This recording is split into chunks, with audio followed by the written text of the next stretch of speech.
صليت على إبراهيم وعلى آل إبراهيم في العالمين إنك حميد مجيد. قال الله تبارك وتعالى في كلامه المجيد: أعوذ بالله من الشيطان الرجيم. بسم الله الرحمن الرحيم. والليل إذا يغشى والنهار إذا تجلى وما خلق الذكر والأنثى إن سعيكم لشتى فأما من أعطى واتقى وصدق بالحسنى فسنيسره لليسرى وأما من بخل واستغنى وكذب بالحسنى فسنيسره للعسرى وما يغني عنه ماله إذا تردى. قال المؤلف والمفسر رحمه الله تعالى قال الله تعالى: فإن سعيكم لشتى، أي أعمال العباد التي اكتسبوها متضادة أيضا ومتخالفة، ومن فاعل خير ومن فاعل شرا. قال الله تبارك وتعالى: فأما من أعطى واتقى، أعطى ما أمر بإخراجه واتقى الله في أموره وصدق بالحسنى، أي بالمجازات على ذلك. قاله قتادة وقال خصيف بالثواب، وقال ابن عباس ومجاهد وإكرمة وأبو صالح وزيد بن أسلم: وصدق بالحسنى، أي بالخلف. وقال أبو عبد الرحمن السلمي والضحاك: وصدق بالحسنى، أي بلا إله إلا الله. وفي رواية أن إكرمة: وصدق بالحسنى، أي بما أنعم الله عليه. وفي رواية أن زيد بن أسلم: وصدق بالحسنى. قال: الصلاة والزكاة والصوم. وقال مرة: وصدقة الفطر. وقال ابن أبي حاتم: حدثنا أبو زرعة قال حدثنا صفوان بن صالح الدمشقي قال حدثنا الوليد بن مسلم قال حدثنا زهير بن محمد قال حدثني من سمع أبا العالية الرياحي يحدث عن أبي بن كعب قال: سألت رسول الله صلى الله عليه وسلم عن الحسنى قال: الحسنى الجنة. اب مفسر رحمۃ اللہ علیہ اللہ تبارک و تعالیٰ کے کلام پاک کی یہ صورت مبارکہ، سورۃ اللیل کی ان آیات مبارکہ میں اپنے تفسیری ارشاد فرماتے ہیں کہ اللہ تبارک و تعالیٰ نے پہلے قسم کھائی رات کہ واللیل اذا یغشا، قسم ہے رات کی جب رات ڈھانپ لے. اب وہ لفظ عام ہے کہ دن کو ڈھانپ لے، روشنی کو ڈھانپ لے، ہر چیز کو اپنے اندھیرے میں ڈھانپ لے. اور دوسری قسم کیا تھی؟ والنہار اذا تجلی، قسم ہے دن کی جب وہ روشن. اور تیسری قسم تھی وما خلق الذکر والانثی، اور جو اس نے پیدا کیے نر اور مادہ. تین قسمیں کھانے کے بعد فرمایا ان سعیکم لشتی، کہ تحقیق تمہاری محنت اور تمہاری سعی جو ہے وہ مختلف ہے، وہ اس میں متضاد ہے. تو اب مفسر رحمۃ اللہ علیہ فرماتے ہیں کہ قرآن مقدس کی ان آیات میں اگر آپ غور کریں تو پہلے قسم بھی متضاد چیزوں کی ہے، کیونکہ رات اور دن متضاد ہیں کہ رات ہوگی تو دن نہیں ہوگا، دن ہوگا تو رات نہیں ہوگی. اسی طریقے سے ظلمت اور نور متضاد ہیں کہ اگر ظلمت ہوگی تو نور نہیں ہوگا، نور ہوگا تو ظلمت نہیں ہوگی، یہ متضاد ہیں. اور اسی طرح ذکر والانثی، یہ متضاد ہے، جو نر ہے وہ مادہ نہیں، جو مادہ ہے وہ نر نہیں. تو پہلے بھی چونکہ متضاد اور متخالف چیزوں کی اللہ نے قسم کھائی تھی، تو آگے بات بھی وہی ہے کہ ان سعیکم، کہ اے ابن آدم تمہاری محنت اور تمہاری سعی اور تمہارا عمل جو ہے شتا، وہ بھی متضاد ہے، وہ بھی مختلف ہے. ویسے محنت تو ہر آدمی کرتا ہے، جو بھی اولاد آدم ہے تمام کے تمام کسی نہ کسی محنت میں مصروف ہے، کسی نہ کسی عمل میں مشغول ہیں، لیکن ان کے عمل میں آسمان اور زمین کا فرق ہے. شتات کہتی ہیں جس کے درمیان میں فرق ہو، جیسے کہتے ہیں شتان ما بینہما، بھئی ان دونوں کے درمیان تو بہت بڑا بوت ہے، کیونکہ ایک آدمی کی سعی جو ہے وہ اللہ کی رضا کے لیے ہے، انبیاء علیہ الصلوات والسلام کی اطاعت کے لیے ہے، اور آخرت کی نجات اور حصول جنت کے لیے ہے. اور ایک آدمی کی سعی جو ہے وہ شرک میں ہے، کفر میں ہے، بدعات میں ہے اور اعمال جہنم میں ہے. تو دونوں میں آسمان اور زمین کا فرق ہے. فرمایا ان سعیکم لشتی، اور اسی میں ہمیں یہ بات بھی ملی کہ ہر آدمی کو اللہ تبارک و تعالی اس کے اعمال کا بدلہ عطا فرمائیں گے اور اس کی محنتوں کا پھل عطا فرمائیں گے. لہا ما کسبت وعلیہا مکتسبت، اس کو وہ ملے گا جو اس نے کمائی کی، اور اس کے اوپر وہ رکھا جائے گا جو اس نے برائی کی. یہ نہیں ہے کہ جیسے لوگوں کے ذہن میں آتا ہے کہ بس اللہ نے لکھ دیا یہ جنتی یہ جہنم. مانا اس لکھنے کا یہ ہے کہ اللہ تبارک و تعالیٰ کا علم جو ہے وہ پوری کائنات کو محیط ہے. کیا مانا؟ مخلوق کا علم جو ہے محدود ہے. یعنی ابھی آپ کے سامنے ایک چیز ہے تو آپ دیکھ رہے ہیں، اگر سامنے نہیں ہے تو آپ نہیں دیکھ رہے. آپ نے ایک چیز پڑھی ہے تو آپ کہتے ہیں جی میں نے پڑھی ہے. جو آپ نے نہیں پڑھی اس کا آپ کو پتہ ہی نہیں. ایک کتاب مثلا ابھی کوئی مؤلف لکھ رہا ہے یا آئندہ 100 سال میں لکھے گا، اس کا آپ کو کوئی پتہ نہیں ہے. لیکن اللہ کے علم میں تمام کائنات کے بننے سے پہلے بھی علم تھا کہ بنے گا تو کیا بنے گا، کیسے بنے گا، کیا ہوگا.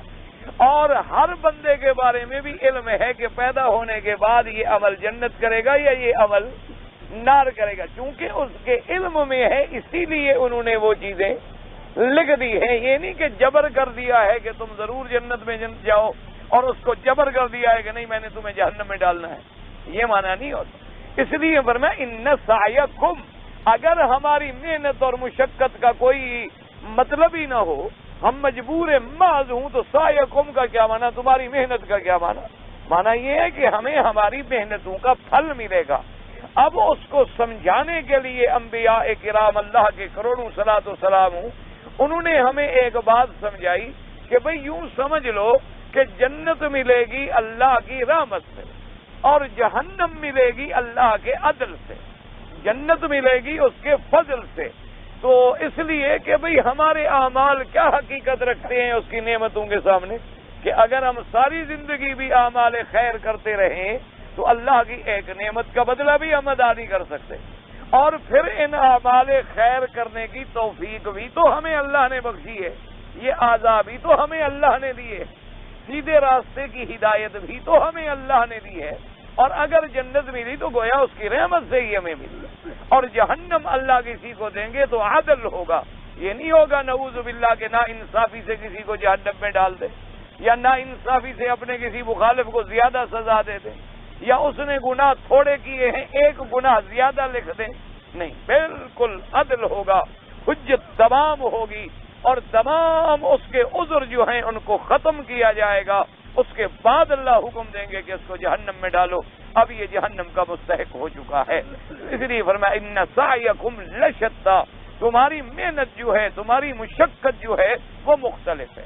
اب اسی میں آپ دیکھ لیں ابو جہل کی بھی تو ایک محنت تھی، وہ بھی تو محنت کر رہا تھا، اور سیدنا ابو بکر صدیق کی بھی ایک محنت، لیکن ان دونوں کے درمیان میں کتنا فرق ہے.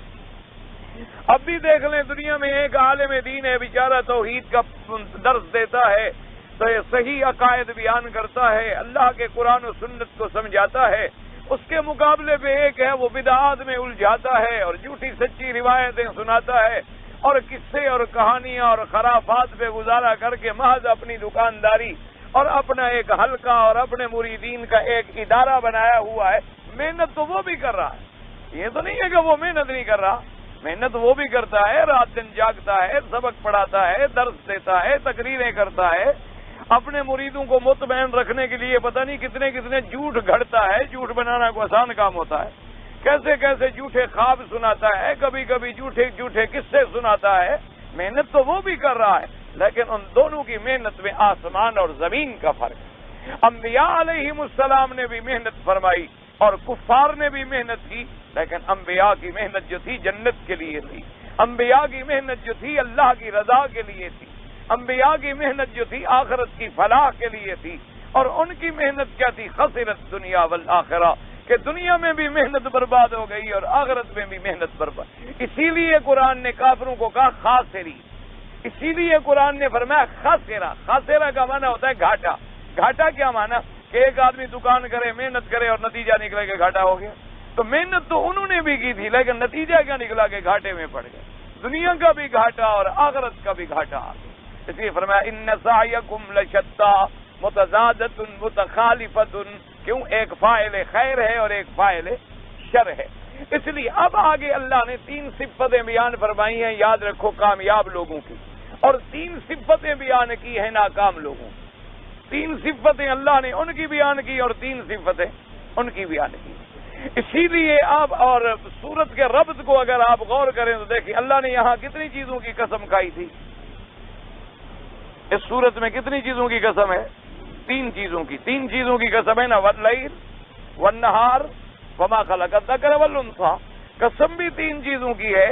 کامیاب لوگوں کی صفتیں بھی 3 ذکر فرمائیں اور ناکام لوگوں کی صفتیں بھی 3 ذکر فرمائیں. اب کامیاب لوگوں کی کیا صفتیں فرمایا؟ فَأَمَّا مَنْ أَعْطَىٰ وَاتَّقَىٰ وَصَدَّقَ بِالْحُسْنَىٰ. فرمایا پہلی صفت یہ ہے کامیاب لوگوں کی کہ اللہ کے راستے میں دیتے ہیں، اللہ کے راستے میں جو اللہ نے ان کو. اب یہ لفظ عام ہے، لفظ جامع ہے، لفظ یعنی عموم پر ہے اور شامل ہے. کیا معنی؟ فَأَمَّا مَنْ أَعْطَىٰ، جو اللہ کے راستے میں دیتے ہیں. کیا دیتے ہیں؟ زکوٰۃ واجب ہے دیتے ہیں، صدقات واجب ہے دیتے ہیں، والدین کا نفقہ واجب ہے دیتے ہیں، بیوی بچوں کا خرچہ واجب ہے دیتے ہیں، اور خیرات کے فلاحی کاموں میں دیتے ہیں، اور کلمہ خیر بھی دیتے ہیں، صدقات کرتے ہیں. اعطا، دینے والے ہیں. فَأَمَّا مَنْ أَعْطَىٰ، ایک چیز. دوسری صفت کیا ہے؟ وَاتَّقَىٰ، اللہ سے ڈرتے ہیں. یہ نہیں کہ دیتے ہیں دکھاوے کے لیے. دنیا میں خیرات کر رہے ہیں کہ لوگ ہمیں حاتم طائی سمجھیں، دنیا کو خیرات کر رہے ہیں کہ لوگ ہمیں بہت بڑا سخی اور بہت بڑا آدمی سمجھیں. نہ، فرمایا واتقا، اپنے اللہ سے ڈرتے ہیں. جب اللہ سے ڈریں گے تو شرک بھی نہیں کریں گے، اللہ سے ڈریں گے تو ریا بھی نہیں کریں گے، اللہ سے ڈریں گے تو سمعت بھی نہیں کریں گے، اللہ سے ڈریں گے تو غیر اللہ کی رضا کے لیے بھی کوئی کام نہیں کریں گے. ایک جامع لفظ آ گیا. فرمایا فَأَمَّا مَنْ أَعْطَىٰ وَاتَّقَىٰ، یہ 2 چیزیں. اور تیسری صفت کیا؟ وَصَدَّقَ بِالْحُسْنَىٰ، اور تصدیق کرتے ہیں حسنہ کی. اب حسنہ سے کیا مراد ہے؟ بعض مفسرین کرام نے فرمایا وَصَدَّقَ بِالْحُسْنَىٰ، انہوں نے فرمایا حسنہ کا معنی ہے لا الہ الا اللہ محمد الرسول اللہ، کہ انہوں نے وہ تصدیق کرتی ہیں یعنی شہادتین کی، توحید اور رسالت کی. کیونکہ اگر تصدیق نہ کریں تو نہ خیرات کسی کام کی، نہ اللہ سے ڈرنا کسی کام کا. بعض علماء نے فرمایا وَصَدَّقَ بِالْحُسْنَىٰ، حسنہ کا کیا معنی ہے؟ یعنی الثواب. وہ جب اللہ کے راستے میں دے رہے ہیں تو تصدیق کرتے ہیں کہ اس کا ثواب بھی اللہ ہمیں عطا فرمائیں گے. اللہ تبارک و تعالیٰ کے ثواب دینے کی بھی تصدیق کرتے ہیں. یہ نہیں سمجھتے کہ ہم جو دنیا میں خیرات کر رہے ہیں، صدقات کر رہے ہیں، اچھے اعمال کریں، ہمارے ضائع چلے جائیں گے. نہیں، سوال نہیں پیدا، اس کا یقین ہے. وہ تصدیق کرتے ہیں کہ ہمیں اس پر اللہ ثواب دے. اور فرمایا وَصَدَّقَ بِالْحُسْنَىٰ. بعض علماء مفسرین نے فرمایا بالخلف. کیا معنی؟ کہ جو کچھ ہم اللہ کے راستے میں دے رہے ہیں اس کا بدلہ بھی اللہ ہمیں عطا فرمائیں گے. جیسے کہ قرآن پاک میں دوسری جگہ بھی وَمَا أَنفَقْتُم مِّن شَيْءٍ فَهُوَ يُخْلِفُهُ، جو کچھ تم اللہ کے راستے میں خرچ کرتے ہو اسی کی ذات تمہیں اس کا بدلہ دینے والی ہے. اور بعض علماء نے فرمایا وَصَدَّقَ بِالْحُسْنَىٰ، حسنہ سے کیا مراد ہے؟ ابی ابن کعب رضی اللہ تعالیٰ عنہ فرماتی ہیں سألت رسول اللہ صلی اللہ علیہ وسلم، میں نے حضور پاک سے پوچھا کہ مل حسنہ یا رسول اللہ، حسنہ سے کیا مراد ہے؟ فرمایا الجنہ. آپ نے فرمایا کہ حسنہ سے مراد جو ہے وہ جنت ہے. کیا معنی ہے؟ وہ تصدیق کرنے والے ہیں جنت کی. اگر ان سارے اقوال کو دیکھا جائے تو بالکل متقارب ہے، متقاربۃ المعنی ہے، یعنی لا تضاد فیہما، ان میں کوئی تضاد نہیں ہے. کیا معنی؟ جو ثواب کی امید کرے گا تو ثواب میں اللہ جنت ہی دیں گے، جو جنت کی امید کرے گا تصدیق کرے گا معنی آخرت پر ایمان لایا. اور اسی طرح جس کو ثواب کی اور بدلے ملنے کی تو یقین ہے کہ اللہ دنیا میں بھی بدلہ دیں گے اور آخرت میں بھی بدلہ دیں گے. اور اسی طرح یہ سارا کون کرے گا؟ من قال لا الہ الا اللہ محمد الرسول اللہ، جو اللہ تبارک و تعالیٰ کی توحید کا اقرار کرے گا، حضور پاک صلی اللہ علیہ وسلم کی رسالت کا اقرار کرے گا. اصل میں بات کیا ہے؟ یہ میں نے کئی دفعہ آپ کو عرض کیا ہے کہ یہ تفسیری اقوال ہوتی ہیں بات کو سمجھانے کے لیے. کیونکہ قرآن پاک میں ایک لفظ عام آ گیا حسنہ. اب حسنہ کا لفظ قرآن میں کئی مقامات پہ استعمال ہوا ہے، اور کئی مقامات پہ حسنہ کا معنی جنت بھی آیا، کئی مقامات پہ حسنہ کا معنی کلمہ شہادت لا الہ الا اللہ بھی آیا، اور کئی مقامات پر حسنہ کا معنی زیادہ بھی آیا ہے کہ اللہ جو تم عمل کرتے اس سے بھی زیادہ تمہیں عطا للذین احسنوا الحسنى۔ اسی طرح سے خلف کے معنی میں بھی آیا ہے کہ وما انفقتم من شیء فهو یخلفہ۔ تو لہذا مفسرین کرام نے جتنی اس لفظ کے ترجمے پورے قرآن میں موجود تھے ان کے مطابق اپنی بات کا ذکر فرما دیا، ورنہ بات سب کی ایک ہی ہے، کیونکہ جب کلمے پہ ایمان ہوگا تو اللہ کے نبی پر بھی ایمان ہوگا، آخرت پر بھی ایمان ہوگا، جنت پر بھی ایمان ہوگا، جزا پر بھی ایمان ہوگا، ثواب پر بھی ایمان ہوگا۔ اس لیے یہ لفظ مبارک جو ہے عام ہے۔ اب یہ تین صفتیں ہیں، جن لوگوں میں یہ تین صفتیں پیدا ہو جاتی ہیں اللہ فرماتے ہیں فَسَنُيَسِّرُهُ لِلْيُسْرَىٰ، جو آدمی ان تین صفتوں پہ عمل کرے، ان تین صفتوں کو مضبوطی سے باندھ لے، یاد رکھیں، اور تین صفتیں یاد رکھنا بڑا آسان ہے۔ سب سے پہلے تصدیق تو ہونی چاہیے تھی ایمان کی، لیکن اس کا ذکر بعد میں آیا، کیونکہ کبھی قاعدہ یہ ہوتا ہے کہ من الادنی الی الاعلی، کبھی بیان ہوتا ہے من الادنی الی الاعلی، اور کبھی بیان ہوتا ہے قرآن میں من الاعلی الی الادنی، کہ پہلے اعلیٰ کا ذکر کیا جاتا ہے پھر درمیانہ اور پھر نیچے والا، کبھی یہ ہوتا ہے کہ پہلے نیچے والا پھر درمیانہ پھر اعلیٰ کا ذکر کیا جاتا ہے۔ تو یہ اسلوب بیان ہے اللہ کے قرآن پاک میں، ورنہ اگر ایمان نہ ہوگا تو خیرات کی بھی کوئی قیمت نہیں۔ جیسے کہ حضور پاک صلی اللہ علیہ وسلم سے سیدہ عائشہ صدیقہ بنت الصدیق رضی اللہ تعالی عنہا نے ایک دفعہ سوال کیا، اس نے کہا حضور ہم سے پہلے ایک کافر گزرا ہے قریش میں سے، لیکن بڑا سخی تھا اور اس نے بڑے غریبوں کی امداد کی اور مظلوموں کی امداد کی، اور اس نے بڑے بڑے غریب غلاموں کو خرید کر کے آزاد کیا۔ تو بی بی عائشہ نے پوچھا حضور کیا اس کو بھی آخرت میں کوئی درجہ ملے گا؟ تو حضور نے فرمایا کہ نہیں، قیامت میں مشرک اور کافر کو کسی عمل کا کوئی صلہ نہیں ملے گا، اس لیے کہ جب اس کا آخرت پہ ایمان ہی نہیں ہے تو اس نے تو اللہ سے آخرت مانگی ہی نہیں۔ جو آدمی آخرت پہ ایمان ہی نہیں رکھتا، جس کا قیامت پر ایمان ہی نہ ہو، جس کا آخرت پر ایمان ہی نہ ہو، جس کا جنت پر ایمان ہی نہ ہو، تو اس نے تو اللہ سے مانگا ہی نہیں، وہ تو ایمان ہی نہیں لے آیا، تو اللہ اس کو وہاں کوئی بدلہ نہیں دیں گے۔ البتہ کافر کا عمل دنیا میں اس کو بدلہ اللہ دے دیتے ہیں، کبھی اولاد عطا فرما دی، مال عطا کر دیا، صحت عطا کر دی، دولت عطا کر دی، اقتدار مل گیا، کوئی کرسی مل گئی، کوئی فائدہ ہو گیا، دنیا میں اس کا بدلہ ہو جاتا ہے، کیونکہ دنیا میں تو جیسے مثلا مسلمان کا ملک ہو تو اس میں کافروں کو بھی زندہ رہنے کا حق ہے، اسی طرح اگر کہیں کوئی کافروں کا ملک ہے اور مسلمان وہاں تھوڑے رہتے ہیں تو قانون میں تو وہاں اقلیت کو بھی زندہ رہنے کا حق ہوتا ہے۔ تو اللہ تو تمام بادشاہوں کے بادشاہ ہے اور تمام کائنات کے بادشاہ ہے، تمام عالم کے مالک اور متصرف ہے، تو انہوں نے بھی اپنی دنیا میں مومن ہے یا کافر ہے، دنیا کے اندر سب کو حقوق دیے ہیں زندہ رہنے کے۔ یہ نہیں ہے کہ مومن کو زمین پہ چلنے کا حق ہو اور کافر نہ چلے، یہ نہیں ہے کہ مومن تو آسمان کے نیچے رہتا ہو اور کافر نہ رہ سکے، یہ نہیں ہے کہ مومن کو صحت ملے اور کافر کو نہ ملے، یا مومن کو ہوا لگے اور کافر کو نہ لگے، یا ٹھنڈی ہوا چلے کسی اچھے آدمی عبادت والے کو لگے اور گنہگار کو نہ لگے۔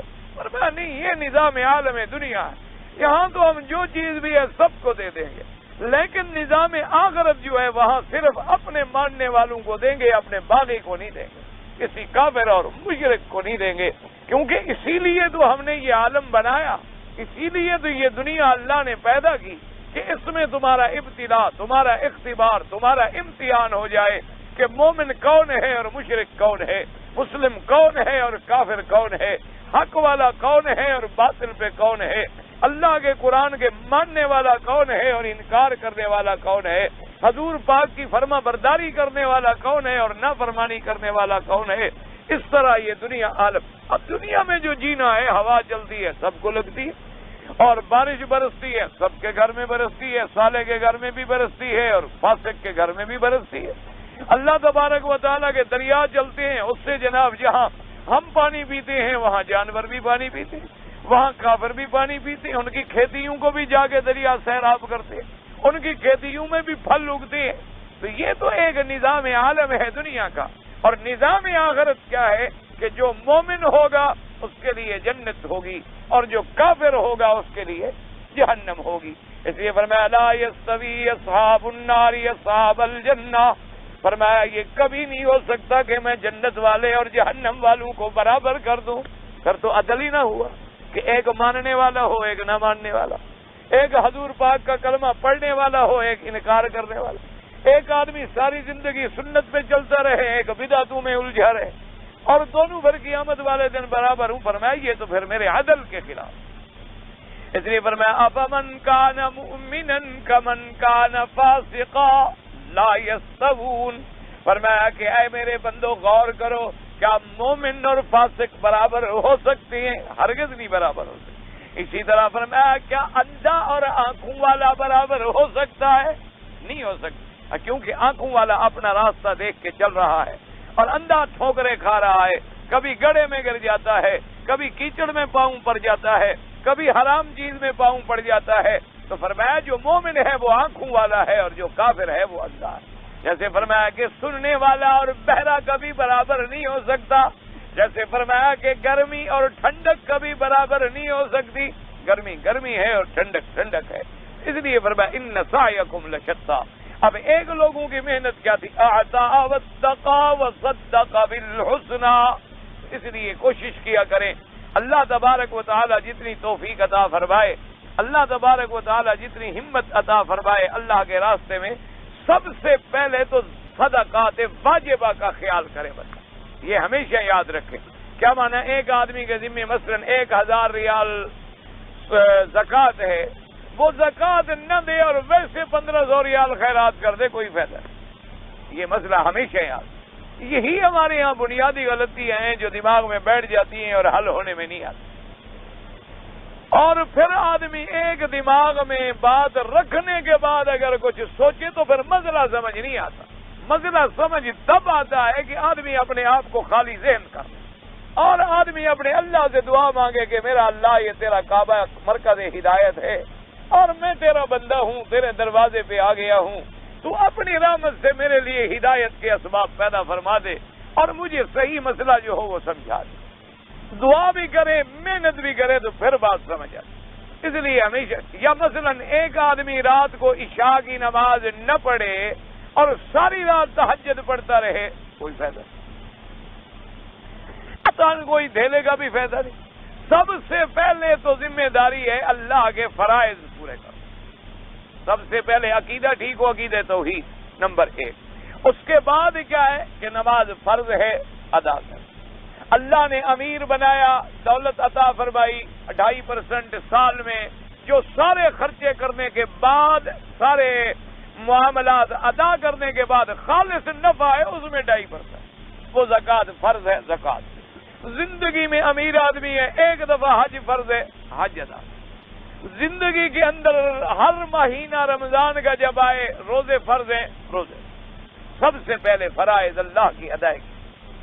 اب فرائض اللہ کی ادائیگی کے بعد اگر والدین بوڑھے ہیں ان کا خرچہ بھی تیرے ذمہ ہے کہ وہ اگر کمزور ہیں اور ان کے پاس جائیداد نہیں ہے تو اولاد کی ذمہ داری ہے کہ اپنے والدین پہ خرچ کر. یعنی یہ تمہارا احسان نہیں ہے, یہ تمہاری کوئی مہربانی نہیں, بلکہ اللہ نے تیرے ذمہ واجب کر دیا ہے کہ بھئی اگر تیرے والدین جو ہیں اگر وہ مسکین ہیں, محتاج ہیں اور اللہ نے تمہیں کچھ دیا ہے تو والدین کا اتنا بڑا حق ہے کہ حضور نے فرمایا انت ومالک لابیک. اس سے بڑا بھی لفظ ہے, فرمایا انت ومالک لابیک, تم بھی اور تمہارا مال بھی, جو کچھ تمہارے پاس ہے تمہارے باپ کا ہے. فرمایا کیوں؟ اللہ نے تمہیں اسی سے تو پیدا کیا ہے. اللہ تبارک و تعالی نے اسی کو تو تمہارا ذریعہ بنایا ہے ولادت کا. اللہ تبارک و تعالی نے اسی سے تو تمہیں دنیا میں آنے کا سبب پیدا کیا ہے. تو فرمایا ان کا خرچہ واجب. اب اسی طریقے سے بیوی ہے تو بیوی کا سکنا, رہائش اور بیوی کا خرچہ یہ جو ہے یہ بھی انسان پہ واجب ہے. یہ نہیں کہ گھر میں بیوی بھوکی بیٹھی رہے اور تم باہر خیرات کر رہے ہو, یہ کوئی مسئلہ نہیں شریعت, بلکہ آدمی الٹا گناہگار ہوتا. یہ لوازمات کو سمجھیں. والدین کا خرچ ضروری, والدین کے بعد اپنے بیوی کا خرچہ تمہارے اوپر ضروری، اولاد کا خرچہ بھی تمہارے اوپر، اولاد کا خرچہ بھی جب تک کہ اولاد بالغ ہو کر کسی کا کسی کام میں نہ لگ جائے، وہ تیرے پاس ہے تو ان کا خرچہ بھی تمہاری ذمہ داری پر۔ اور اس خرچے کی مقدار کیا ہوتی ہے؟ جو اللہ نے تیری حیثیت بنائی، یعنی اگر تم امیر آدمی ہو تو خرچہ بھی امیروں والا کرو، اگر تم درمیانے آدمی ہو تو خرچہ بھی درمیانے آدمی والا کرو، اگر تم غریب آدمی ہو تو خرچہ بھی غریب آدمی والا کرو۔ یہ تمہاری شرعاً ذمہ داری ہے۔ ان چیزوں کے کرنے کے بعد اگر اللہ عطا فرمائے تو پھر صدقات نافلہ ہیں، یعنی پھر صدقات نافلہ ہیں۔ کیا بنا کہ خیرات کر رہے ہو؟ اچھا، ان خیرات میں بھی سب سے زیادہ مستحق کون ہے؟ تیرے غریب رشتہ دار۔ آتی ذی القربى حقہ والمسکین وابن السبیل، سب سے پہلے اللہ نے فرمایا اپنے غریب رشتہ داروں کو خرچہ دو۔ یہ نہیں کہ خیرات کرو، لوگوں پہ خیرات کر رہے ہو اور اپنے رشتہ دار بھوکے مر رہے۔ تم بیٹھے ہوئے یہاں جناب مزے سے خیراتیں کر رہے اور تیرے بھائی ہیں، بھائی کی اولادیں ہیں، چاچے کی اولادیں ہیں، رشتہ دار ہیں اور اولادیں ہیں، قریبی ہیں، ان پہ خرچ۔ اگر ان رشتہ داروں میں کوئی غریب، مجبور، بیوہ، یتیم نہیں ہے، پھر اپنے محلے کے غریبوں پہ خرچ کرو۔ اگر محلے میں بھی نہیں ہے، پھر اپنے شہر کے غریبوں پہ خرچ کرو۔ اپنے شہر کے غریبوں میں کوئی نہیں ہے تو اپنے ملک کے غریبوں پہ خرچ کرو۔ اپنے ملک میں بھی کوئی نہیں تو پھر جو قریب ملک ہو اس میں خرچ کرو۔ ہاں، ایک ہوتا ہے حوادث، کہ جیسے اب کشمیر کا مسئلہ آ گیا کہ وہاں مجاہدین بیچارے ایک ایک پائی کے محتاج ہو رہے ہیں اور اللہ کے نام پہ جہاد کر رہے ہیں اور خالص کفر سے ٹکرا رہے ہیں، یعنی ان کا مقابلہ کوئی بے واسطہ بل واسطہ نہیں بلکہ سیدھا ڈائریکٹ کافروں کے ساتھ، اور ڈائریکٹ ان کافروں کے ساتھ ہے جو وثنی کافر ہے، جو بت پرست ہے، جو اصنام پرست ہے، اس کے مقابلے میں لڑ رہا ہے۔ اب ان کی حاجت جو ہے ہمارے رشتہ داروں کی حاجت سے زیادہ مقدم ہو گئی۔ مجاہدین افغانستان ہیں، مجاہدین فلسطین ہیں، برما کے مسلمان ہیں، بنگلہ کے مسلمان ہیں جو بیچارے فاقے سے مر رہے ہیں۔ کر ہمارا رشتہ دار چلو روٹی کھا کے زندہ تو ہے، اس کے بعد کھانے کا ٹکڑا تو ہے، اس کے بعد رات کو سونے کے لیے کوئی پھٹا تو ہے، پلنگ نہ صحیح کوئی لکڑی کا پھٹا صحیح، لیکن ان مسلمانوں کا تو غور کرو جو بیچارے ہزاروں کی تعداد میں اس سردی میں کب، یعنی آج رات کو آدمی جب تحت 0 درجہ حرارت چلا جاتا ہو، بغیر کپڑوں کے مسلمان، کوئی کسی سرحد پہ پڑا ہے، کوئی کسی دریا پہ پڑا ہے، کوئی کسی جزیرے پہ پڑا ہے، تو اب ان کی ضروریات ہم سے مقدم ہو گئی، کیونکہ ہم مسلمان ہیں اور ہم کلمہ پڑھنے والے ہیں۔ جہاں بھی کسی کلمے پڑھنے والے کے پاؤں میں کانٹا لگے ہمیں درد ہونا چاہیے، ہمیں اس کا احساس ہونا چاہیے، اور ہم اپنے ہمت سے 1 ریال بچا سکتے ہیں، 1 آنا بچا سکتے ہیں، 1 گروش بچا سکتے ہیں۔ یہ قطرہ قطرہ ہمیشہ دریا بنتا ہے۔ یہ نہیں ہوتا کہ اب ہر آدمی کے پاس لاکھوں تھوڑے ہوتے ہیں اٹھا کے دے دے۔ ہمیشہ یہی اصول ہوتا ہے کہ 2 آنے 4 آنے کر کے بھی اللہ پاک، چلو ایک آدمی کو 1 ریال جو مل گیا اس کے 1 دن کی روٹی تو ہو گئی۔ تمہارے ہمارے لیے 1 ریال کی حیثیت نہ ہو، لیکن وہاں جا کے تو 10 روپے بن جائیں گے۔ جب 10 روپے بنیں گے تو وہ تو 10 دن میں غریب روٹی کھا لے گا۔ یعنی وہاں یہ عالم ہے۔ میں خود پڑھ رہا تھا، ایک آدمی نے لکھا کہ میرے پاس کوئی جائیداد نہیں تھی اور کوئی چیز نہیں تھی، اتنے پیسے میرے پاس تھے کہ میں نے 20 روٹیاں صرف خرید لی، 20 روٹیاں خرید لی اور گٹھڑی باندھی اور بھاگ پڑا جہاد میں جا رہا ہوں، ابھی روٹی سے لڑوں گا۔ لیکن جذبہ ہے، اور پتہ ہے وہ اس بچے کی عمر کیا ہے؟ 12 سال۔ 30 روٹیاں خریدی، نہ باپ کو بتایا نہ ماں کو بتایا، اور جناب بھاگ پڑا ہندو کے خلاف لڑنے کے۔ وہ اللہ کے بندے سردی میں کہتا ہے رات کو آیا سردی تو ایک کار مجھے ملی، اس کے اندر گھس گیا تو رات میری کسی نہ کسی طرح سے گزر گئی۔ کہتے ہیں صبح اٹھا تو راستے میں مجھے کسی کی رائفل پڑی ہوئی مل گئی۔ اب رائفل مل گئی، 12 سال کا بچہ، چلاؤں کیسے؟ اس کے بعد اللہ تبارک و تعالیٰ کی قدرت دیکھیں کہ آگے اور کوئی مجاہدین بیچارے غار میں چھپے ہوئے تھے، ان سے ملاقات ہو گئی، انہوں نے مجھے گولی چلانی سکھا دی۔ کہتا 12 کافروں کو مار لیا، اب میں خوش ہوں، اب اگر میں شہید بھی ہو گیا تو کوئی فرق نہیں پڑتا۔ تو جب یہ جذبہ پیدا ہو جائے، دنیا کی کوئی طاقت ان کو نہیں مٹا سکتی۔ یہ تو بلا وجہ کفر کو ایک غلط فہمی ہے اور غرور ہے، اسلام کبھی نہیں مٹے گا۔ یہ جتنا اس کو دبائیں گے اتنا ابھرے گا اللہ کی رحمت۔ اللہ تبارک و تعالیٰ کی رحمت سے ایک وقت آئے گا انشاءاللہ کہ پورے دنیا کے چپے چپے پر غلبہ اسلام ہوگا، اور وہ وقت بہت قریب ہے انشاءاللہ. ہم دیکھیں گے اللہ کی رحمت سے. اللہ تبارک و تعالی قادر ہیں اور ہمیں ضرور دکھائیں گے، کیونکہ اب مسلمانوں نے پھر صحابہ کی تاریخ زندہ کر دی ہے. اب مجاہدین نے پھر حضرت خالد بن الولید اور حضرت اکرمہ اور حضرت ابی عبیدہ بن الجراح اور صحابہ رضوان اللہ علیہم اجمعین کے تاریخی کارنامے جو تھے دوبارہ دہرا دیے ہیں. اب انہوں نے بدلا دیا ہے کہ مسلمان کے سینے میں اگر کلمہ ہو، اسے دنیا کا کوئی لیزر، دنیا کا کوئی توپ کا گولہ، دنیا کا کوئی ایٹم نہیں مٹا سکتا ہے، بلکہ جتنا اسے کفر مٹائے گا اسلام اتنا ابھرے گا، اسلام اتنا چمکے گا. اور اسلام یہ کہتا ہوتا ہے کہ باد مخالف سے نہ گھبرائے عقاب، یہ تو چلتی ہے تجھے اونچا اڑانے کے لیے. عقاب جب اڑتا ہے نا وہ ہوا مخالف ہو تو اور اونچا ہوگا. تو اس لیے اسلام کو جتنا مٹانے کی کوششیں کی گئی، قریش نے کوئی تھوڑا زور لگایا، مکے والوں نے کوئی تھوڑا زور لگایا، طائف کے تیر اندازوں نے کوئی تھوڑے تیر برسائے، کفر کی طاقتوں نے کوئی تھوڑی سازشیں کی. اسی طرح بنی قریظہ اور بنو نذیر یہودیوں نے اسلام کو مٹانے کے لیے کوئی کم سازشیں کی ہیں. انبیاء علیہ السلام کو زہر دیا گیا، حضور صلی اللہ علیہ وسلم کے راستے میں کانٹے بچھائے گئے، صحابہ کو سولیوں پہ لٹکایا گیا، صحابہ کی بیویوں کے ٹانگوں میں رسے ڈال کے 2 حصوں میں ٹکڑے کیا گیا.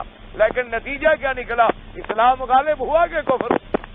اسلام غالب ہوا.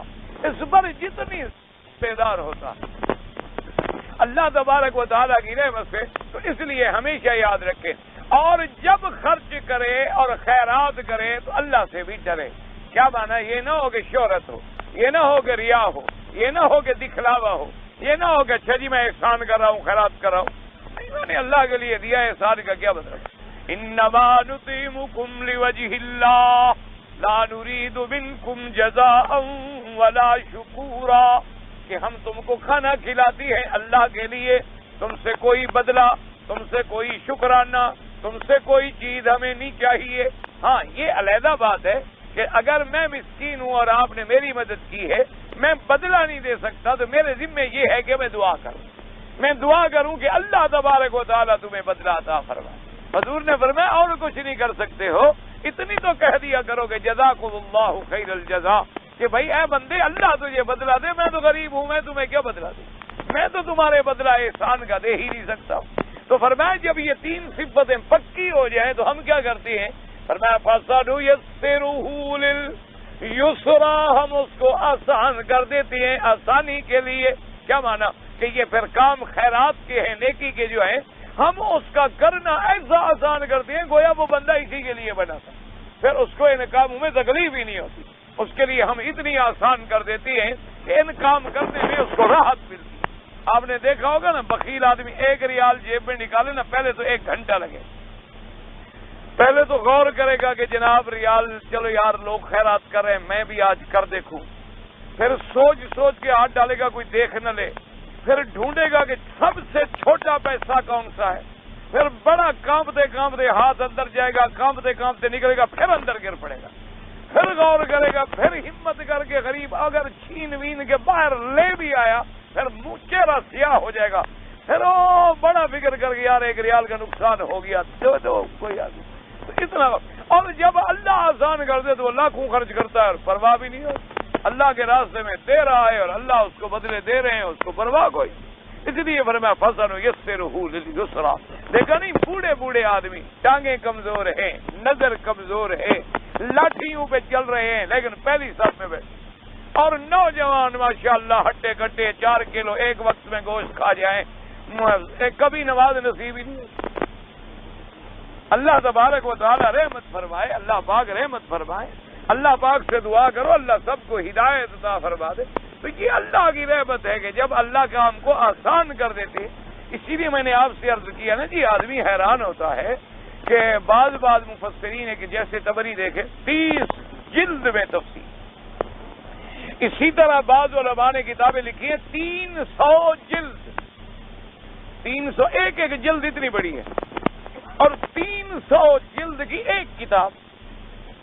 آپ اندازہ کریں کتنے وقت میں لکھی ہوگی، عمر کتنی تھی، روزانہ کتنے ورقے آخر لکھتے تھے. اور اگر کھانا بھی کھاتے ہوں گے، بیوی بچے بھی ہیں، دنیا میں درس بھی دیتے تھے، علم بھی پڑھاتے تھے، طلباء بھی تھے، اور پھر تعلیم کا کام بھی کرتے تھے، اور اتنی بڑی کتابیں لکھ گئے۔ اب اسی میں اندازہ لگا لیں کہ امام بخاری رحمۃ اللہ علیہ نے 6 لاکھ حدیثوں میں سے جا کے ذخیرے میں سے جمع فرمایا۔ اب 6 لاکھ حدیثوں کو جمع کرنا، 6 لاکھ حدیثوں کی صحت کی تحقیق کرنی، اور عمر مبارک کیا تھی 16 سال۔ تو وجہ کیا ہے؟ جب اللہ آسان کر دے پھر وہ کام آسان ہو جائے۔ اللہ تبارک و تعالیٰ گویا کہ پھر اس بندے کو اسی کام کے لیے بناتا ہے، اس کے لیے وہ کام کرنا آسان ہو جاتا ہے۔ اس لیے فرماتے ہیں فَسَنُيَسِّرُهُ لِلْيُسْرَىٰ قال ابن عباس رضی اللہ تعالیٰ عنہ للخیر، یعنی ہم بھلائی کے لیے، خیر کے لیے آسان کر دیتے ہیں۔ وقال زید بن اسلم یعنی للجنہ، یعنی ہم اس کو جنت میں جانا جو ہے آسان کر دیتے ہیں۔ وقال بعض السلف من ثواب الحسنۃ الحسنۃ بعدها ومن جزاء السیئۃ السیئۃ بعدها، بعض ہمارے سلف صالحین نے فرمایا کہ تم یہ دیکھو کہ میں نے نیکی کا کام کیا ہے، میری نیکی قبول ہوئی یا نہیں ہوئی۔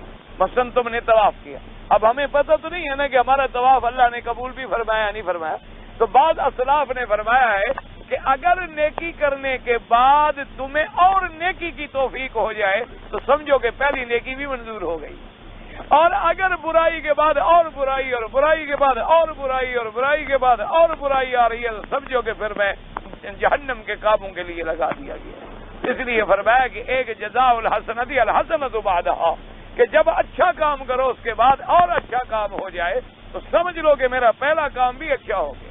یعنی حج پڑھنے کے لیے آئے ہو، اللہ نے حج نصیب کر دیا، اللہ نے عمرہ نصیب فرما دیا، اللہ نے کعبۃ اللہ کی حاضری نصیب فرما دی، اللہ تبارک و تعالیٰ نے طواف نصیب فرما دیا، اللہ نے مدینہ منورہ کی حاضری نصیب فرما دی۔ اب جناب بے نمازی تھا، نمازی بن گیا، بے روزہ کبھی نہیں رکھتا تھا، اب کہتا ہے نہیں جی رمضان آ رہا ہے انشاءاللہ پکے 30 روزے رکھنے۔ تراویح کبھی نہیں پڑی تھی، ایک رکعت نہیں چھوڑی، اور جناب والا داڑھی مڈاتا تھا، ماشاءاللہ کہتا ہے جی اب تو میں نے مکہ مدینہ دیکھ لیا ہے، میں نے وہ مقام دیکھ لیا جہاں اللہ کا قرآن اترا، جہاں حضرت محمد مصطفیٰ صلی اللہ علیہ وعلی آلہ وصحبہ وسلم پیدا ہوئے، اب میں نے یہ اپنا چہرہ گناہوں والا خدا کے کعبے کو لگا دیا ہے، اب میں اس چہرے کو کیسے انگریزوں کی طرح رکھوں؟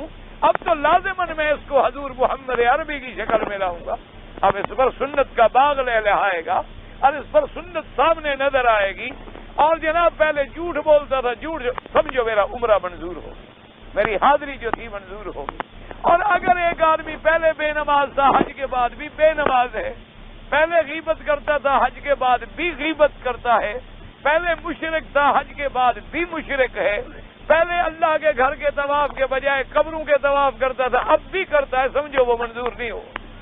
ایک آسان فیصلہ ہے، یعنی تم نے اپنے اعمال کو جانچنا ہو تو تمہارے ہاتھ میں کہ کیا اس عمل کے بعد تیری زندگی میں کوئی بھلائی کا انقلاب آیا ہے، کوئی اچھائی کی طرف تیرے تبدیلی آئی ہے، تیرے قول میں، تیرے فعل میں، تیری صورت میں، تیری سیرت میں، تیرے عمل میں، تیرے کردار میں۔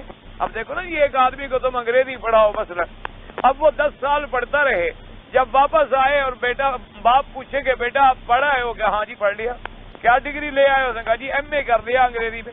اچھا ایک انگریزی کا خط تو لکھ دو، کیا بجن خط لکھنا تو نہیں آتا؟ ایک انگریزی والا آ جائے، وہ کہے بھائی یہ کیا بول رہا ہے، اس کی بات سمجھو گا جی سمجھ نہیں آ رہی، پتہ نہیں کیا بول رہا ہے، تو کہے گا تم نے خاک پڑھا ہے۔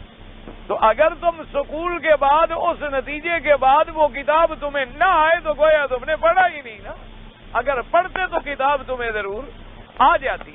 اسی طرح اگر تم نے اسلام کا حج ادا کر لیا، حضور صلی اللہ علیہ وسلم کی سنت مبارک کا عمرہ تم نے ادا کر لیا، اور تم نے اپنے آنکھوں سے آ کے دیکھ لیا کہ یہ اللہ کا کعبہ ہے، اور یہ مدینہ منورہ ہے، اور یہ حضور کا روضہ مبارک ہے، اور یہ حضور کی قبر مبارک ہے، اور یہ سیدنا ابی بکر صدیق کی قبر مبارک ہے، یہ سیدنا عمر فاروق کی قبر مبارک ہے، تم نے آنکھوں سے دیکھ لیا، تو اب بھی تمہیں توحید سمجھ نہیں آئی تو پھر کب سمجھ آئے گی؟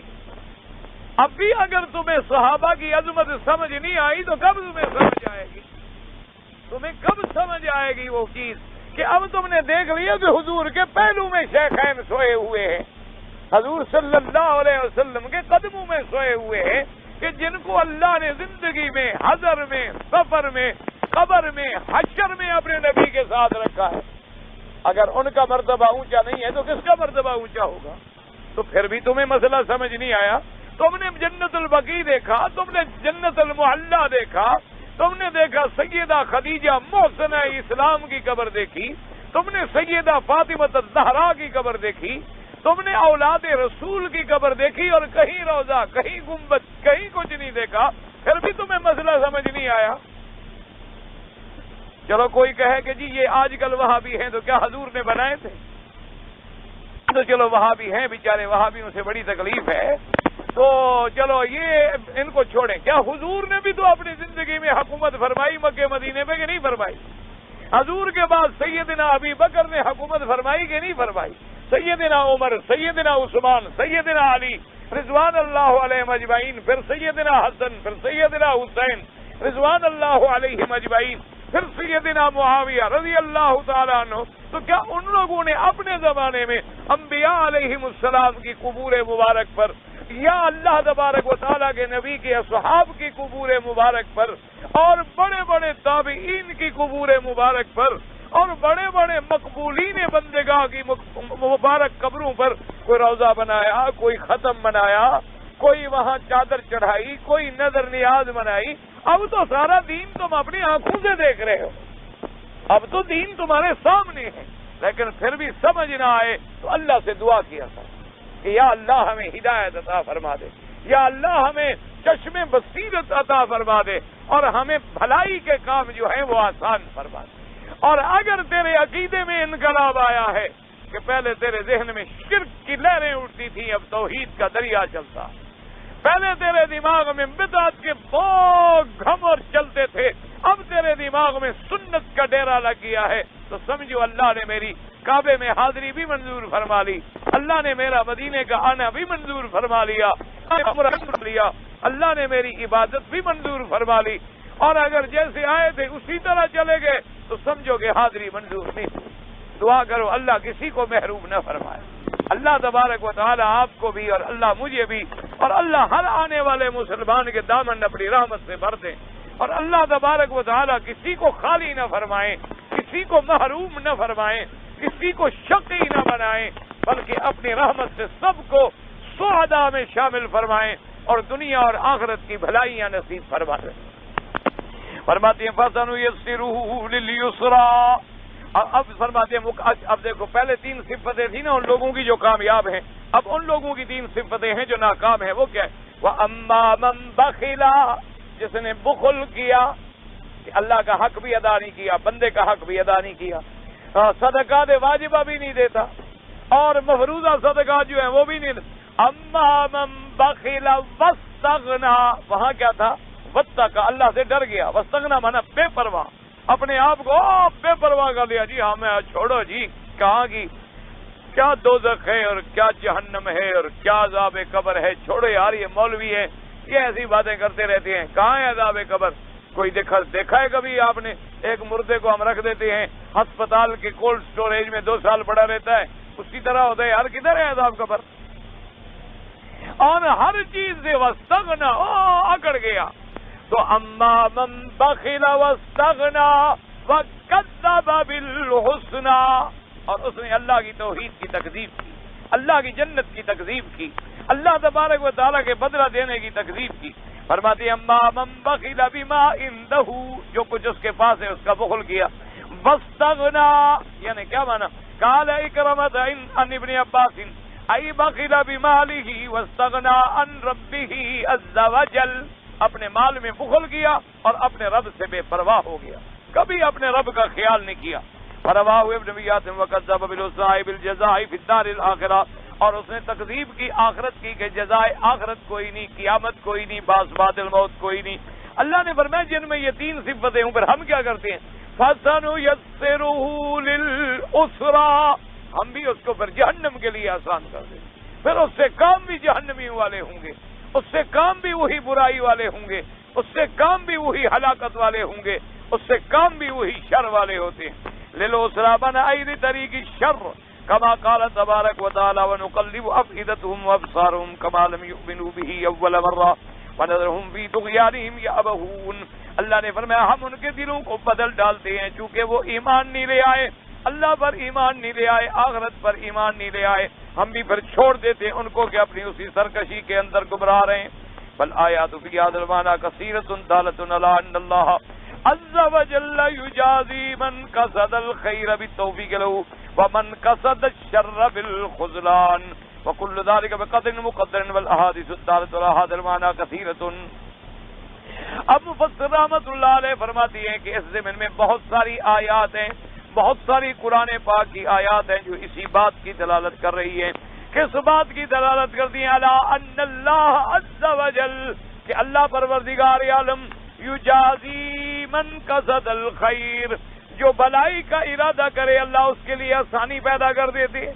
اللہ تبارک و تعالیٰ ان کے لیے آسانیاں پیدا کر دیتی ہیں اور پھر بلائی کی اس کو توفیق عطا فرماتی۔ اس لیے حکم ہے مسلمانوں کہ اگر بلائی نہیں کر رہے ہو تو نیت تو کر لو، نیت کر لو کہ ہاں بھائی انشاءاللہ عشاء کے بعد جو ہے نا ایک طواف کر لوں گا، نیت کر لو۔ اللہ نے فرمایا بندہ نہ بھی کر سکو میں نیت پر بھی ثواب دے دے، کہ میرے بندے نے نیت تو کی تھی نا سچے دل سے، ارادہ کیا تھا لیکن ضعیف بندہ ہے، نماز پڑھی پھر تھک گیا، کوئی کام یاد آ گیا بیچارہ نکل گیا چلا گیا نہیں کر سکا، لیکن فرمایا نیت المؤمن خیر من عملہ، جب ارادہ نیکی کا پکا کر لے، نیت کر لے، نہ جو کر سکے پھر بھی میں خیر کا بدلہ دے دیتا ہوں۔ اللہ فرماتے میرے بندے کے لیے لکھ۔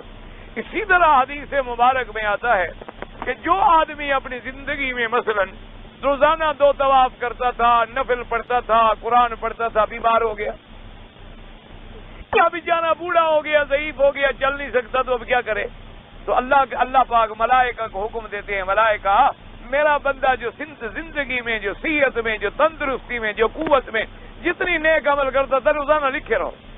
کہیں گے اللہ میاں کر تو نہیں رہا، فرمایا نہیں کر رہا، میں جانتا ہوں نا، اگر صحت ہوتی تو کرتا نا، لیکن صحت جو نہیں ہے اس لیے بیچارہ نہیں کر رہا، ورنہ کرنے کا نیت تو ہے اس کی، وہ تو اب بھی انتظار میں بیٹھا ہے کہ چلنے کی میں طاقت دے دوں تو ابھی دوڑ پڑے گا دوا میں، تو فرمایا جب تک زندہ رہے لگو۔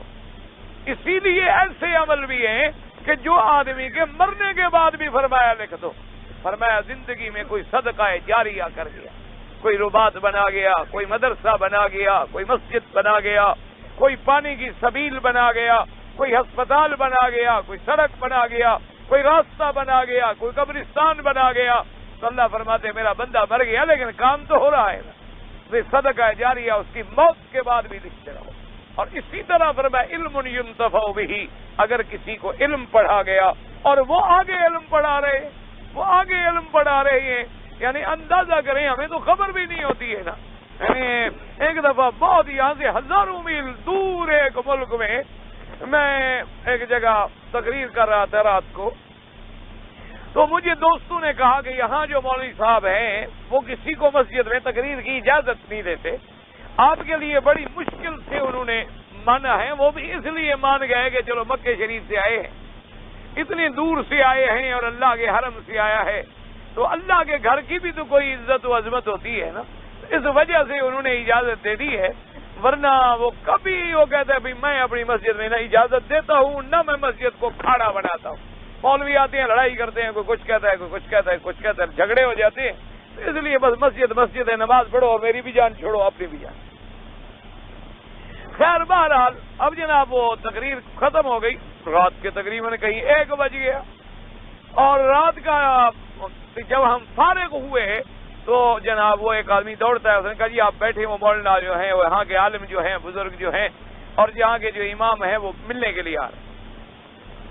تو میرے ساتھ جو ساتھی تھے انہوں نے کہا جی عجیب بات ہے، یہ مسجد میں کسی کو نہیں آنے دیتا، اس کو پتہ نہیں کیا شوق ہو گیا کہ 1 بجے رات کو آپ کو ملنے کے لیے آ رہا ہے۔ خیر وہ آیا جناب، مجھے ملا اور بہت اچھی عربی، بہت، کیونکہ اصل وہ مصر کا پڑھا ہوا، اور مصر کا پڑھا ہوا عربی نہیں بولے گا تو پھر کون بولے گا؟ ہم تو ویسے ہی بیچارے اجمی ہیں، نہ اپنی آتی ہے نہ عربی آتی ہے، ہم تو درمیان میں رہ گئے، نہ ادھر والے نہ ادھر والے۔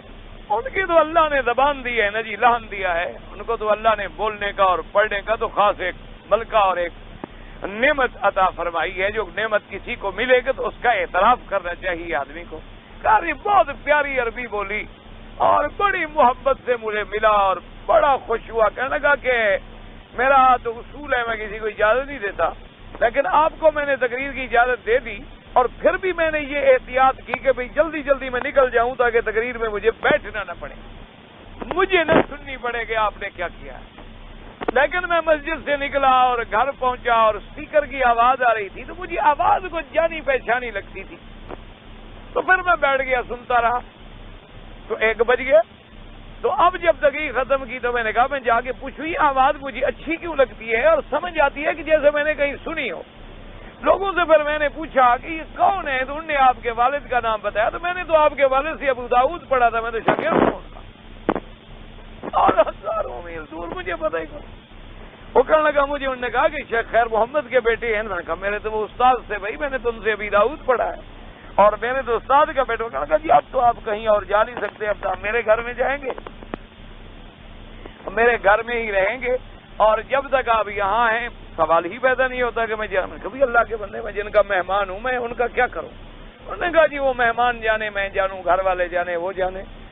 تو اللہ کی رحمت سے اللہ نے مجھے یہاں بہت عزت دی ہے, علم دیا ہے, مسجد دی ہے. خیر اللہ رحمت کرے. بہرحال اس کے کچھ حالات اور بھی عجیب تھے. پھر خیر آپس میں باتیں ہوتی. تو کہنے کا مقصد یہ تھا کہ اب ہمیں کوئی پتہ نہیں کہ بھی وہ کون آدمی. اس نے کہا جی میں تو آپ کے والد سے بھی داؤد پڑھا. کبھی کبھی ایسے لوگ بھی ملتے ہیں ہمیں, وہ کہتے ہیں جی ہم نے تو آپ کے والد سے فلاں سن میں پڑھا. ٹھیک ہے, ہمیں تو پتہ ہی نہیں. علم ينتفع بھی, علم پڑھا گئے اور وہ آگے پڑھا رہے ہیں اور خدمتیں کر رہے ہیں اور اللہ ان کا ثواب مرنے کے بعد بھی دیکھ رہا. اور اسی طرح فرمایا ولد صالح يدعو له, فرمایا کہ اگر کوئی بیٹا اچھا چھوڑ گیا شرط یہ ہے کہ اچھی اولاد ہو. اگر ہم نے اپنی اولاد کو اچھا نہیں بنایا تو ہمارے بعد وہ اچھا کیا کرے. اگر ہم نے انہیں قرآن نہیں پڑھایا, ہم نے انہیں دین نہیں پڑھایا, ہم نے انہیں حضور پاک کی سیرت نہیں پڑھائی, ہم نے انہیں صحابہ اہل بیت کی حقیقت نہیں سمجھائی, ہم نے انہیں عقائد نہیں پڑھائے تو ہمارے بعد وہ کیا کریں گے. فرمایا ولد صالح يدعو له, کہ اس کے بعد اس کی اولاد جب دعائیں مانگتی ہے کہ رب ارحمہما کما ربیانی صغیرا, میرا اللہ ہمارے والدین پہ مہربانی فرما جیسے وہ بچپن میں ہم پہ مہربانی فرماتے تھے, جیسے بچپن میں ہم پہ وہ رحم کرتے تھے تو بھی ان پہ رحم فرما دے. ربنا اغفر لی ولوالدی وللمؤمنین یوم یقوم الحساب. اور دعائیں مانگتے ہیں. اس لیے مفسر فرماتے ہیں الحمدللہ والآیات فی ھذا, اس میں بہت بڑی احادیث اور آیات کثیرہ موجود ہیں کہ اللہ تبارک و تعالی جو بھلائی کا ارادہ کرے اس کو بھلائی کی توفیق دیتے ہیں اور جو آدمی نعوذ باللہ برائی کا ارادہ کرے اللہ اس کو پھر ذلیل کرتے ہیں اور کہتے ہیں وَكُلُّ ذَلِكَ بِقَدْرٍ مُقَدَّرٍ. اس میں کوئی شک نہیں ہے کہ ہر چیز جو ہے اللہ کے انداز اور اللہ کی تقدیر میں ہے. کیونکہ جب ہم دنیا بنی ہی نہیں تھی اللہ نے اپنے علم سے ہر چیز کو جو ہے وہ لکھ دیا تھا. اور اسی طرح فرماتی ہیں کہ جیسے آیات زیادہ ہیں اسی طرح احادیث بھی موجود ہیں. ایک حدیث برکت سے ہم بھی پڑھ لیں, تھوڑا سا وقت تو ہے. روایت ابی بکر صدیق رضی اللہ تعالی عنہ قال الامام احمد حدثنا علی بن عیاش قال حدثني لتاب بن خالد قال حدثني رجل من اهل البصره عن طلحه بن عبد الله بن عبد الرحمن بن ابي بكر الصديق النبي قال سمعت ابي يذكر ان اباه سمع ابا بكر رضي الله تعالى عنه وهو يقول قلت رسول الله صلى الله عليه وسلم يا رسول الله صلى الله عليه وسلم اعمل على ما فرغ منه او على امر مؤتنف قال بل على امر قد فرغ منه قال ففيما الامر يا رسول الله قال كل ميسر لما خلق له. سیدنا ابی بکر الصدیق رضی اللہ تعالیٰ عنہ, جب صحابی کا نام آئے تو رضی اللہ عنہ کا, اور جب حضور کا نام آئے درود شریف, انبیاء کا نام آئے تو علیہم الصلاۃ والسلام, اللہ کے اولیاء کا نام آئے تو رحمت اللہ علیہ. مسلمانوں کو یہ ادب سیکھنا چاہیے. حضرت سیدنا ابی بکر الصدیق رضی اللہ تعالیٰ عنہ روایت فرماتی ہیں, ان سے ان کے بیٹے نے روایت کی ہے ماشاءاللہ طلحہ ابن عبداللہ ابن عبد الرحمن ابن ابی بکر صدیق. کیا ماشاءاللہ سند ہے کہ باپ بھی اور بیٹا بھی اور بیٹے کا بیٹا بھی اور سب جو ہیں وہ ماشاءاللہ علم میں اپنا ایک مقام رکھتے ہیں. فرماتی ہیں کہ میں نے اپنے ابا حضرت ابا بکر سے سنا, انہوں نے فرمایا کہ میں نے حضور سے پوچھا کہ یا رسول اللہ صلی اللہ علیہ وسلم نعمل علی ما فرغ منہ ام علی شیء مؤتنف, کہ حضور ہم جو عمل کر رہے ہیں پہلے لکھا ہوا ہے یا اب کریں گے تو لکھا جائے گا. حضور نے فرمایا کہ نہیں, اللہ تو ہر چیز لکھ چکے ہیں. میں نے کہا حضور جب اللہ ہر چیز لکھ چکے ہیں تو پھر عمل کی کوئی ضرورت نہیں ہے. فرمایا نہ ابو بکر بات سمجھو, کل میسر لما خلق لہ, ہر بندہ جس عمل کے لیے لکھا گیا ہے اسی کے مطابق اس کو اللہ توفیق دے رہے ہیں. اس لیے عمل میں لگے رہو. اچھے عمل میں ہو تو مانا یہ ہے کہ یہی اللہ نے ہمارے حق میں لکھا ہے. اگر برے میں نعوذ باللہ تو مانا یہی ہے کہ اس کو اسی میں ڈالا جا رہا ہے. تو عمل خیر کی کوشش کرو تاکہ اللہ تبارک و تعالیٰ تمہیں اسی عمل کے مطابق جو ہے جزا عطا فرمائیں. اللہ تبارک و تعالیٰ سے دعا کرو اللہ ہم سب کو اعمال خیر کی توفیق دیں اور اعمال شر سے بچائیں. اور اسی طرح ابھی کل مجھے ایک دوست نے جو لفافہ دیا تھا اور اس میں خط بھیجا تھا اور اس نے یہ بھی لکھا تھا کہ آپ اس کو پورا پڑھیں اور علیحدگی میں پڑھیں، تو میں نے آپ کے حکم پر پورا عمل کیا ہے. اس کو الف سے لے کر یہ تک پڑھا ہے اور بالکل علیحدگی میں پڑھا ہے اور جتنا میں سمجھ سکتا تھا میں نے اس کو سمجھا ہے. اب تمہاری اخلاقی ذمہ داری ہے کہ تم مجھے ملو تاکہ ہم آپس میں بیٹھ کر اس بات پہ بات کریں. اگر میرے اندر غلطی ہے تو میں اپنی غلطی کا اعتراف کروں اور اگر تم نے بات غلط سمجھی ہوئی ہے تو تم اپنی اصلاح کرو تاکہ بات جو ہے اب تم نے مجھے بھیج دیا میں نے تمہارے حکم کی تعمیل کر دی. اب وہ چونکہ آپ نے نام نہیں لکھا ایڈریس نہیں لکھا ورنہ میں آپ کو خط لکھ کر جواب بھیج دیتا. آپ نے لکھ دیا عین چودھری. اب عین سے تو پتہ نہیں کئی چیزوں کا مراد ہو سکتا، کئی نام بن سکتے ہیں. عبد الرحمان بھی ہو سکتا ہے، عبداللہ بھی ہو سکتا ہے اور اسی طرح عاشق بھی ہو سکتا ہے اور کئی نام بن سکتے ہیں. تو اب تمہاری اخلاقی ذمہ داری یہ ہے کہ تم مجھے آ کر ملو، اپنا تعارف کراؤ کہ جی میں یہ چودھری صاحب ہوں، یہ میں نے لکھا ہے اور یہ میری غلط فہمی ہے. میں کوشش کروں کہ تمہیں وہ بات خدا کرے سمجھ آ جائے. اگر میں نے سمجھا سکوں تم مجھے سمجھاؤ. یہ میرا اللہ کے حرم میں وعدہ ہے کہ میری غلطی ہوگی تو میں معاف کروں اور میں اعتراف کروں گا اور دوسرے دن درس میں آ کے میں بتلا دوں گا کہ بھئی مجھے بھائی نے یہ مسئلہ سمجھایا ہے. اس میں جو تم نے مسئلے لکھے ہیں ایک نور بشر کا وہ ٹھیک ہے اگر آپ کو سمجھ نہیں آ رہا یا مجھ سے سمجھیں یا مجھے سمجھا دیں. دوسرا مسئلہ آپ نے لکھا ہے اذان سے پہلے صلاۃ و سلام کا، وہ بھی اگر آپ کو سمجھ نہیں آ رہا میں کوشش کروں گا سمجھانے. اگر میں نہ سمجھا سکا آپ مجھ کو سمجھا دیں کہ جناب یہ حدیث مبارک موجود ہے، حضرت بلال نے پڑھا ہے، حضرت ابی محذورہ نے پڑھا ہے، حضرت عبداللہ ابن ام مکتوم نے پڑھا ہے اور اذان حضور کے زمانے میں مکے میں بھی ہوتی تھی، مدینے میں بھی ہوتی تھی، بدر میں بھی ہوتی تھی، خیبر میں بھی ہوتی تھی، تبوک میں بھی ہوتی تھی. اگر کسی حدیث میں مل جائے وہ آپ مجھ کو بتلا دیں گے میں بالکل تسلیم کروں گا، یہ میرا وعدہ ہے. باقی آپ نے اس میں جو مجھے گالیاں دی ہیں وہ میں نے آپ کو معاف کی، وہ میں نے آپ کو معاف کی، اس کا مجھے کوئی رنج نہیں ہے. میں نے تمہیں معاف کر دی ہیں، باقی اللہ جانے تم جانو. اب اگر تم نہ ملے پھر میں خط بھی سناؤں گا اور جواب بھی دوں گا. پھر تم کہو گے تمہیں مجھے تکلیف ہوتی ہے، آپ سخت لفظ کہتے ہیں، اس لیے میں ان کو سنانا بھی نہیں چاہتا کسی کو.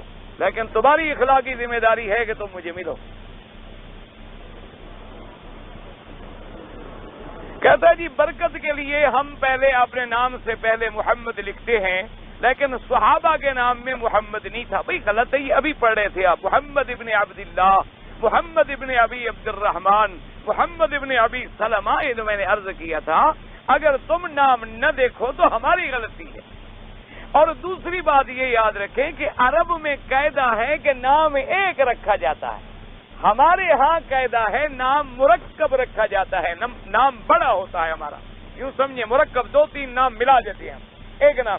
عرب کا قاعدہ ہی. اب حضور پاک کا نام کیا تھا؟ محمد. سب کہہ دو صلی اللہ علیہ وسلم. اسی طرح حضور کا دوسرا نام کیا تھا؟ احمد صلی اللہ علیہ وسلم. قرآن نے کیا کہا؟ مبشرم برسول یاتی من بعد اسمہ احمد. اسی طرح حضرت آدم کا نام کیا تھا؟ آدم. نو کا نام کیا تھا؟ نو. ادریس کا نام کیا تھا؟ ادریس. ابراہیم کا نام کیا تھا؟ ابراہیم. اسماعیل کا نام کیا تھا؟ اسماعیل. یہ نہیں تھا کہ محمد اسماعیل، محمد ابراہیم. یہ کیوں؟ محمد پاک تو الگ نام ہے اور ابراہیم علیحدہ نام ہے، اسماعیل علیحدہ نام ہے. اس لیے ہمیشہ یاد رکھیں کہ یہ آپ کی اور ہماری سمجھ میں فرق ہے کہ صحابہ حضور کے نام کی عظمت نہ کریں اور ہم کریں. یہ ہو سکتا ہے؟ صحابہ سے بڑا عاشق کوئی دنیا میں پیدا ہو سکتا ہے؟ ہمارا تو ایمان ہے نا جی کہ ساری دنیا کے عاشق اکٹھے کرو، ابو بکر کی ایک انگلی کے برابر بھی نہیں. یہ ہمارا ایمان ہے. ان سے بڑا عاشق کوئی نہیں تھا، ان سے بڑا حضور کا وفادار کوئی نہیں تھا، ان سے بڑا حضور کا جانثار کوئی نہیں تھا، ان سے بڑا حضور کا تابع دار کوئی نہیں تھا. نہ تھا نہ قیامت تک وہ جماعت پیدا ہو. وہ تھے جو گزر گئے، رضی اللہ عنہم ورضوا عنہ. تو اس لیے باقی آپ اپنے نام بھی جب رکھیں بچوں کے تو اسی طرح رکھیں، محمد، احمد، حامد، محمود. یا اب اگر عبد کا لفظ لگے گا تو وہ اللہ کی صفت کے ساتھ لگے گا. عبداللہ، عبد الرحمن، عبد الستار، عبد الغفار، عبد القہار، عبد الجبار. تو وہ پھر اللہ کے نام کے ساتھ، چونکہ عبد جو ہے صرف اللہ کے نام کے ساتھ لگتا ہے ہمیشہ یاد. اب جیسے میرا مثلا نام جو ہے پہلے سے مشہور تھا محمد مکی حجازی. اب جناب جب یہاں عرب کے اندر مسئلہ ہے، انہوں نے کہا جی یہ تو 3-4 نام ہو گئے آپ کے، ہم آپ کو آخر کس نام سے سمجھیں کہ محمد بھی آپ کا نام ہے، مکی بھی آپ ہیں، حجازی بھی آپ ہیں. میں نے کہا یار نام تو میرا محمد ہوا نا، مکی حجازی تو نہیں سمجھ. انہوں نے کہا جی نہیں یہ ایک نام رکھیں. میں نے کہا پھر محمد رہنے میں باقی نام مٹا دے. تو انہوں نے کہا کہ جی آپ کو تو پھر مکی کے نام سے ہر کوئی جانتا. میں نے کہا جانتا رہے لیکن میں محمد کا نام کیوں چھوڑ دوں؟ سوال ہی پیدا نہیں ہوتا. نہ جانے لوگ نہ جانے، چلو نہیں جو پہچانے گے تو کون سا پہاڑ ٹوٹ جائے گا. بہرحال تو اس وجہ سے صحابہ کے نام بھی موجود ہیں اور تابعین کے نام بھی موجود ہیں، تبع تابعین کے نام بھی موجود ہیں. لیکن عرب اور عجم کے نام رکھنے میں یہ ایک غلطی ہے. ان کے نام صحیح ہوتے ہیں، ہمارے غلط ہوتے ہیں. اللہ ہمیں صحیح رکھنے کی توفیق عطا فرمائے. اللہ تبارک و تعالی ہمیں سنت کے مطابق چلنے کی. تو اب دیکھیں نا پورا قرآن پڑھے، وَاذْكُرْ فِي الْكِتَابِ مریم، وَاذْكُرْ فِي الْكِتَابِ ادریس. اسی طرح قرآن میں نا یوسف، صرف یوسف. یہ نہیں آئے گا کہ محمد یوسف، یہ کبھی نہیں آئے گا. اسی لیے تو ہمیشہ نام ہم جو رکھیں گے ہم کہیں گے محمد یوسف خان بھی تھا، اپنا لقب بھی ساتھ بھی ڈالیں. حالانکہ وہ لقب ہے، اس کا تعلق نام سے نہیں ہوتا. وہ تو کوئی بلوچ ہوا تو خان ہو گیا، پٹھان ہوا تو خان ہو گیا، یا کوئی آوان ہوا تو وہ ملک ہو گیا. برادری ہوتی ہے. کوئی پنجاب کے علاقے میں ہوا تو چودھری کہلائے. یہ تو ایسی باتیں نہیں ہیں. اصل نام جو ہے وہ مفرد ہو تو زیادہ بہتر ہے. اللہ تبارک و تعالی آپ کو مجھے صحیح نام رکھنے کی توفیق دے. میرے اوپر بہت قرض ہے تو دعا کریں. بھائی قرض کے لیے سب سے پہلے تو نیت کریں کہ اللہ میں نے قرضہ اتارنا ہے. جب نیت کرو تو حدیث پاک میں آتا ہے اللہ اس کے لیے مدد فرماتا ہے. دوسرا، روزانہ رات کو سورۃ الواقعہ پڑھا کرو اور استغفار جو بھی تمہیں آئے، استغفر اللہ جو بھی تمہیں آئے جتنا زیادہ پڑھ سکتے ہو. وضو ہے نہیں ہے، اٹھتے بیٹھتے چلتے پھرتے پڑھا کرو.